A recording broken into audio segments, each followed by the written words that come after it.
Hello everyone. AHC academy में NEET repeaters and foundation की classes start हो चुकी हैं।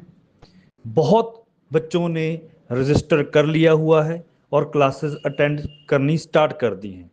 सीट्स बहुत लिमिटेड हैं।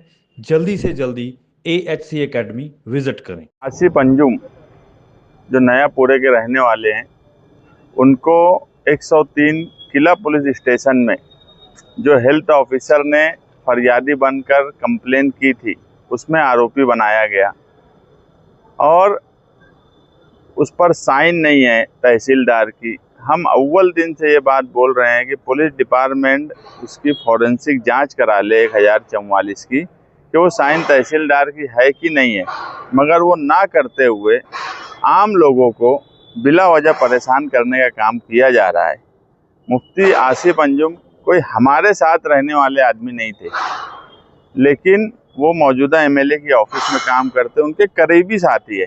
मगर जन्म दाखिले के सवाल पर आसिफ शेख साहब और हमने जब माइनॉरिटी डिफेंस कमेटी बनाई तो एक बात हमने तय कर ली कि इस मामले में जिस तरह से फिरका परस्त सरकार और फिरका परस्त ताकतें मालेगांव शहर के बेगुनाह लोगों को गुनहगार बताने पे तुली हुई है, ऐसे वक्त में हम किसी भी पार्टी से मुंसलिक कोई भी फर्द हो, वो किसी भी लीडर से मुंसलिक हो, किसी को भी मानने वाला हो, अगर इस तरफ कभी कोई नदी के इस तरफ कभी कोई आदमी हो, हमारे शहर का भी हो, तो हम इस मामले में कोई सियासी इख्तिलाफ नहीं रखेंगे।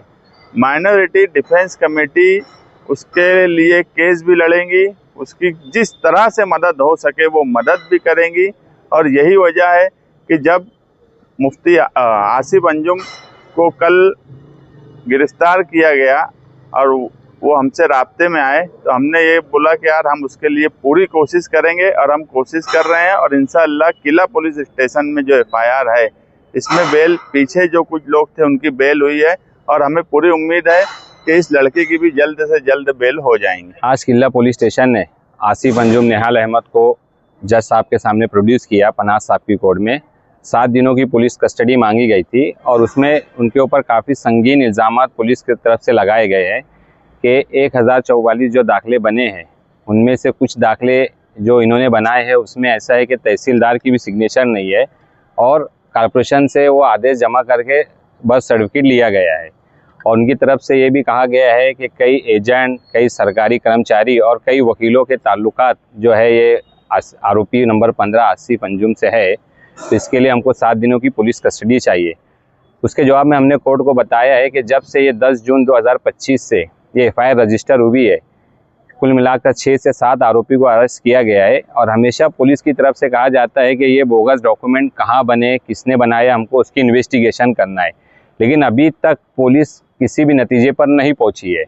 हमने कोर्ट को ये बताया कि अगर किसी आदेश पर सिग्नेचर नहीं है और उसके ऊपर कॉर्पोरेशन ने बर्थ सर्टिफिकेट इशू की है, तो ये जिम्मेदारी जो है कॉर्पोरेशन के हेल्थ ऑफिसर की है, कॉर्पोरेशन में काम करने वाले लोगों की है। और साथ ही साथ हमने कोर्ट को ये भी बताया कि जो बेस्ट एविडेंस सिग्नेचर का है, फॉरेंसिक में भेज के वो चेक करवा सकते हैं। धारणकर जो ऑलरेडी पुलिस की कस्टडी में है, लेकिन पुलिस उस रास्ते में इन्वेस्टिगेशन ना करते हुए सिर्फ मैटर को आगे बढ़ाकर और इसमें आरोपी को एक के बाद एक अरेस्ट कर मैटर को सीरियस बताने की कोशिश की जा रही है कि ये जो मामला है काफ़ी संगीन है, पैसों का तालमेल हुआ है, नेशनल सिक्योरिटी का हवाला दिया जाता है। कोर्ट ने जो है दोनों पक्ष के आर्गूमेंट सुनने के बाद 3 दिनों की पुलिस कस्टडी में भेजने का हुक्म दिया है। अब दोबारा जो है 25 तारीख को आसिफ अंजुम को कोर्ट में हाजिर किया जाएगा।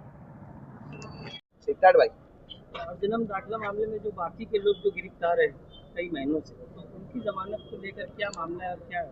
आज CR नंबर 40 में पालदेवार साहब की कोर्ट में जो है स्पेशल पब्लिक प्रोसिक्यूटर ने आरोपी नंबर 1 से 3 का आर्गूमेंट मुकम्मल किया है। लेकिन एक हफ्ते के लिए उनके कुछ घर के फैमिली के कुछ प्रोग्राम है, इसके लिए वो छुट्टी पर जा रहे हैं। तो उन्होंने कोर्ट से रिक्वेस्ट की थी कि 1 तारीख को मैटर रखा जाए। लेकिन कोर्ट ने अभी जो है 24 तारीख के दिन जो है तारीख दी है, उसमें आरोपी नंबर 1 सैयद साजिद है और जो दोनों औरतें हैं उनके वकील यानी हम लोग जो है रिप्लाई देंगे। जो आर्गूमेंट शिशिर हिरे साहब ने किया उसका रिप्लाई देने के लिए अभी 24 तारीख दी है। और जो CR नंबर 51 है उसमें जो है कोर्ट ने एक वकील जो है यानी इनके रिप्लाई बाकी रह गए थे, उनके लिए जो है कल की तारीख दी है। अगर वो कल रिप्लाई देते हैं तो उनका रिप्लाई सुनने के बाद ऑर्डर की तारीख दी जाएंगी, और अगर वो कल रिप्लाई नहीं देते तो कोर्ट ने साफ लफ्ज़ों में कहा है कि फिर मैं मैटर ऑर्डर के लिए रख दूंगा।